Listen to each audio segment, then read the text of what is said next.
Magandang umaga, ngayon po'y araw ng Miyerkules, February 7, 2024. Narito po muli ang update sa lagay ng panahon. Ayon sa Pag-asa, patuloy pa rin po ang pag-iral ng easterlies o mainit na hangin na nagmumula sa dagat Pasipiko at nakakaapekto ngayon sa eastern section ng ating bansa. Sa kasalukuyan, humina po ang amihan o northeast monsoon. Samantala, sa mga susunod na araw, inaasahan muli ang panibagong bugso ng nasabing weather system na kung saan magdadala muli ng malamig na panahon na may minsang mga pag-ulan sa ilang bahagi ng ating bansa.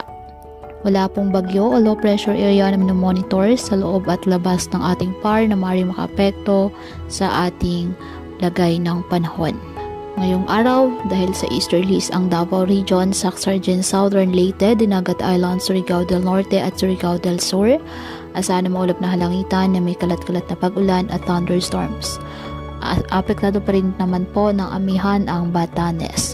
Ang Metro Manila at nalalabing bahagi ng ating bansa, bahagyang maulap hanggang sa maulap na halangitan with isolated rain, showers or thunderstorms dahil pa rin po yan sa easterlies at ng mga localized thunderstorms. Kaya patuloy po natin na pag-iingat pa din ang ating mga kababayan sa banta pa rin po ng mga pagbaha at pagguho ng lupa at ugalin po na magdala palagi ng payong o kahit naman panangga sa ulan o di kaya na may sa init ng araw kapag lalabas ng ating mga tahanan.